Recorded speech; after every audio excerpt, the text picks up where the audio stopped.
ഞങ്ങൾ എല്ലാ സ്ത്രീകൾക്കും ഒരു സന്ദേശം നൽകുകയാണ്. നിങ്ങളുടെ ശരീരം നിങ്ങളുടേത് മാത്രമാണ്. നിങ്ങൾക്ക് വേണ്ടി ആർക്കും തീരുമാനമെടുക്കാൻ സാധിക്കില്ല.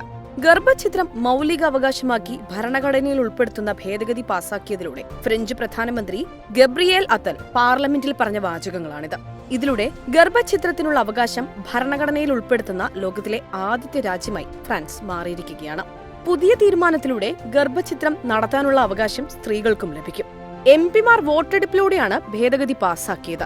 ഫ്രാൻസിൽ ഗർഭഛിദ്രത്തിന് അനുമതി ഉറപ്പു നൽകുന്നുണ്ടെന്ന് ഭേദഗതി പറയുന്നു.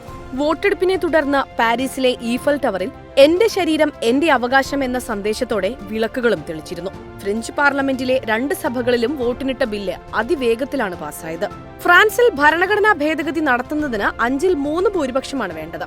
പാരീസിലെ തെക്കു പടിഞ്ഞാറുള്ള വെർസൈൽസ് കൊട്ടാരത്തിൽ ചേർന്ന എംപിമാരുടെ പ്രത്യേക സമ്മേളനത്തിലാണ് ബില്ല് പാസ്സായത്. ഫ്രഞ്ച് സെനറ്റും ദേശീയ അസംബ്ലിയും ഈ വർഷം ആദ്യം ഭേദഗതിക്ക് അംഗീകാരം നൽകിയിരുന്നതാണ്. പ്രത്യുൽപാദന അവകാശങ്ങൾക്ക് വ്യക്തമായ പിന്തുണ നൽകാനുള്ള ഫ്രാൻസിന്റെ ചരിത്രപരമായ തീരുമാനമാണിതെന്ന് എംപിമാരും പറഞ്ഞു. രാജ്യത്താകെ വലിയ ആഘോഷങ്ങളാണ് ബില്ലിന് അംഗീകാരം ലഭിച്ചതിനു ശേഷം നടക്കുന്നത്. 1975-ലാണ് ഫ്രാൻസിൽ ഗർഭഛിദ്രം ആദ്യമായി നിയമവിധേയമാക്കിയത്. അന്നത്തെ ആരോഗ്യമന്ത്രിയും രാജ്യത്തെ പ്രശസ്ത ഫെമിനിസ്റ്റ് നേതാവുമായ സൈമൺ വെയിലിന്റെ നേതൃത്വത്തിൽ നടന്ന പ്രചരണത്തിന്റെ ഭാഗമായാണ് ഇത് നടപ്പിലാക്കിയത്.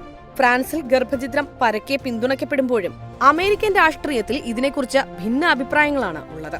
2022 മുൻപ് ഇമ്മാനുവൽ മാക്രോൺ സർക്കാരും ഈ നീക്കം അനിവാര്യമാണെന്ന് വാദിച്ചിരുന്നു. 2022-ലാണ് US സുപ്രീം കോടതിയുടെ വിഖ്യാതമായ വിധി ഈ വിഷയത്തിൽ വരുന്നത്. ഈ വിഷയത്തിൽ രാജ്യത്ത് സ്വമേധയാ തീരുമാനമെടുക്കാമെന്ന് കോടതി വ്യക്തമാക്കി. ഇതിന് പിന്നാലെ ഭരണഘടനയിൽ ഭേദഗതി വരുത്താൻ ഫ്രഞ്ച് സർക്കാർ തീരുമാനിക്കുകയായിരുന്നു. ഭരണഘടന ഭേദഗതി ചെയ്ത് ഗർഭധാരണം അവസാനിപ്പിക്കാനുള്ള അവകാശം സംരക്ഷിക്കുന്നതിനെ ഫ്രാൻസിലെ 85% ജനങ്ങളും പിന്തുണച്ചിരുന്നതായി വിവിധ സർവേ ഫലങ്ങൾ കാണിക്കുന്നു. 1958-ൽ 5ാം റിപ്പബ്ലിക് സ്ഥാപിതമായതിനു ശേഷം ഫ്രഞ്ച് സർക്കാർ അതിന്റെ ഭരണഘടനയിൽ വരുത്തുന്ന 25ാമത്തെ ഭേദഗതിയാണിത്.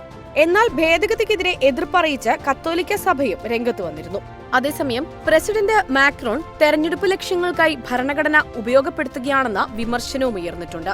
ഭേദഗതി അനിവാര്യമാണെന്നും നേരത്തെ തന്നെ ഗർഭഛിദ്രത്തിനുള്ള അവകാശം നിലനിന്നിരുന്നുവെന്നും മാക്രോൺ വിമർശകർ ആരോപിക്കുന്നു. എന്നാൽ ഇപ്പോൾ സ്ത്രീകളുടെ അവകാശങ്ങൾക്കായി പ്രവർത്തിക്കുന്ന വിവിധ സംഘടനകളും നടപടിയെ സ്വാഗതം ചെയ്തിട്ടുണ്ട്.